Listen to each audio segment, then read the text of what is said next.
మనం కూడా ఆస్ట్రేలియా మీద ఎక్కువ దృష్టి పెట్టామనమాట. మన ఎంప్లాయీస్ వీళ్ళందరూ కూడా ఎక్కువ అక్కడికెళ్ళి అంటే అమెరికాని పక్కన పెట్టి ఆస్ట్రేలియాకెళ్ళేవాళ్ళు కూడా చాలా మందున్నారు. అయితే ఆస్ట్రేలియా మనం చూస్తే ఈ కెనడా, ఆస్ట్రేలియా ఈ దేశాల్లో వాళ్ళ పాపులేషన్ చాలా తక్కువ. ఉదాహరణకి కెనడాలో 4,00,00,000 మంది. ఆస్ట్రేలియాలో అంతకన్నా తక్కువ మందే ఉంటారు. Local population. దాంతో అక్కడ ఆస్ట్రేలియాలో అయితే అక్కడ విపరీతమైన హౌసింగ్ షార్టేజ్ వచ్చిందంట. దాంతో మాకు ఆస్ట్రేలియాలో ఫారినర్స్ వచ్చి ఎవ్వరు కూడా ఇమిగ్రెంట్స్ కూడా అక్కడ 2 సంవత్సరాల పాటు ఇల్లు కొనుక్కోవడానికి వీల్లేదు. దీనివల్ల మాకు ఉద్యోగాలు పోతున్నాయి. హౌసింగ్ క్రైసిస్ వచ్చింది. ఆస్ట్రేలియా, కెనడా లాంటి దేశాల్లో అన్‌ఎంప్లాయ్‌మెంట్ పెరిగిపోతుంది. ఎకనామిక్ స్లో డౌన్ వస్తుంది అని చెప్పి చెప్తున్నారనమాట.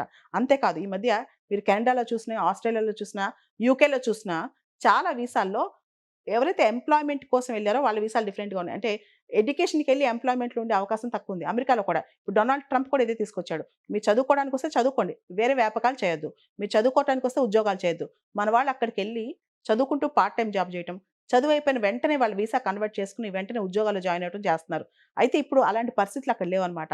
కెనడాలో అయితే పర్మనెంట్ రెసిడెన్స్‌ని తగ్గించాలని చెప్పి కొత్తగా ప్లాన్ తీశారన్నమాట. కెనడాలో 2025, 27 మధ్య ఇమిగ్రేషన్ లెవెల్స్ ప్లాన్ అని చెప్పి కొత్త ప్లాన్ తీసుకొచ్చారు. దాంతో పర్మనెంట్ రెసిడెంట్స్‌ని మొత్తం ఆపేస్తారంట.